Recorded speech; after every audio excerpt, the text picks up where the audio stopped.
Hello there, ladies and gentlemen, and welcome once again to another episode of the Cider Drinker. And I have just finished doing my Orchard Box February unboxing video, and my god, what a lineup it was. But as I said in that video, I am now pretty much running out of space for ciders, to fit in anywhere. So I need to start drinking them, don't I? And I'm going to start off with, well, basically the other video that was mentioned in my Saint Etienne video, because I obviously did that. I did Orchard Pig Truffler, and the other one that was mentioned was Aspall's Peronelle's Blush. So, well, I've had quite a few Aspall ciders already, and most of them have been a bit hit and miss. So, what will this one be like? As usual, we'll find out soon, but until then, let's get a lowdown on Aspall's Peronelle's Blush. Aspall Peronelle's Blush is available in these 500ml glass bottles, which is the only way you can buy it as well. The alcohol percentage is 4% ABV, and with other mixed fruit drinks it doesn't say what taste it's going to be. And the price is, well, it's normally about £2.19 for this bottle, so some would say that's a little bit overpriced, but we'll see if the taste matches it. So, well, as usual, if you've seen one Aspall bottle, you've seen them all. I've got one other Aspall flavour to try in the fridge, so look out for that one soon. Suffolk cider with a dash of blackberry juice, crafted in Suffolk. Peronelle's Blush Suffolk cider is inspired by our grandmother Peronelle, who loved foraging for blackberries in the hedgerows around the orchards at Aspall. It has a taste descriptor there, which I'm not going to mention because I don't want it to cloud my judgment. A serving suggestion: wonderful with duck and hoisin sauce, and sharp fruit-based puddings such as tarte citron and gooseberry fool. Do people still even have gooseberry fool anymore? It's not a very common dessert, at least around my area anyway. So yeah, that's pretty much all I really have to say about the little drink so far. So let's get it cracked open and see what comes out of the bottle. Let's go in for the whiff test. Well, it doesn't really smell of blackberries. To be honest, it doesn't really smell of much, actually. It's strange. It almost kind of smells like a Belgian beer, which is very like a Belgian fruit beer, actually. Yeah, it can smell like a little bit of yeast or something in there, mixed with, it does smell like a sour lambic cherry or something, rather than a blackberry. So, well, it's probably the long neck that's doing it. So let's get it poured in a glass and, well, see if I can get any more smells out of it. So, there we go, let's get it all whacked in. It's the only problem with these bloody long necks, you can't pour quickly, otherwise it goes everywhere. There we go. Right. I'll pop that down there. Let's go in for the colour test, and as you can clearly see, it's a very deep red colour. There you go, you can kind of see it there, can't you? Very light carbonation.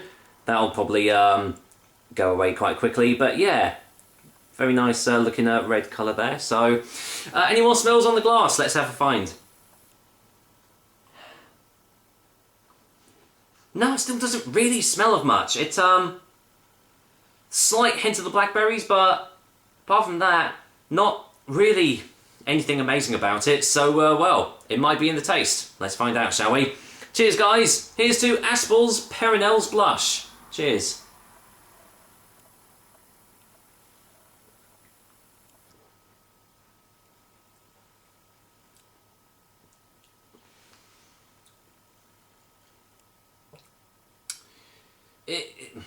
Let's get a second opinion.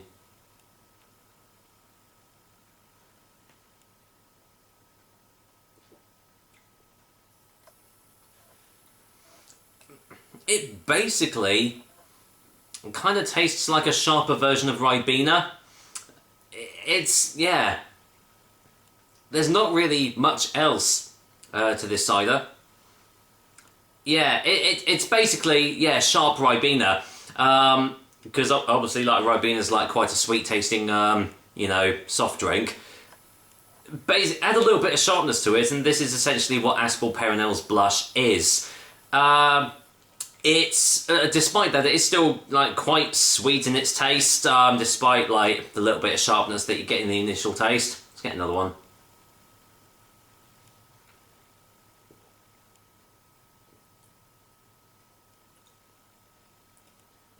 yeah, it's quite full-bodied in texture. But I mean, there's no like complexity behind it. There's not really anything at all. It is essentially not really much different from like the Copperbergs and the Recorderligs that you can buy in the supermarkets. If I had this and I then had, let's say, a bottle of Recorderlig, you know, I don't know, winter fruits or something, there's really not much difference in the taste at all. So the fact that Aspalls are usually a little bit more expensive than these other drinks, it's kind of hard for me to like suggest that you'd like pick up a bottle of this, because you can get something which tastes pretty much identical for probably a little bit cheaper. Not saying that it's bad tasting, but you know, there's nothing redeeming about it that makes you think, oh, you know, I really fancy having a bottle of that over something else. So let's go in for a final taste before the final verdict.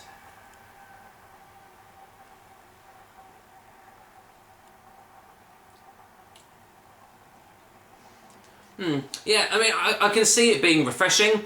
I think that they must have changed the recipe on this, because obviously I'm not going to lie, I have had this before. However, I have noticed that since they've changed the labelling on it, it's gone from a dash of blackberry liqueur to a dash of blackberry juice.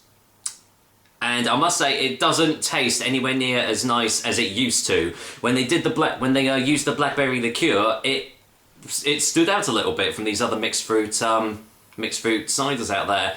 But now there's not much difference, unfortunately. And because it's usually a little bit more expensive, I can't really like recommend this over the other ones. But if you do have it and you do drink it, there's nothing wrong with it.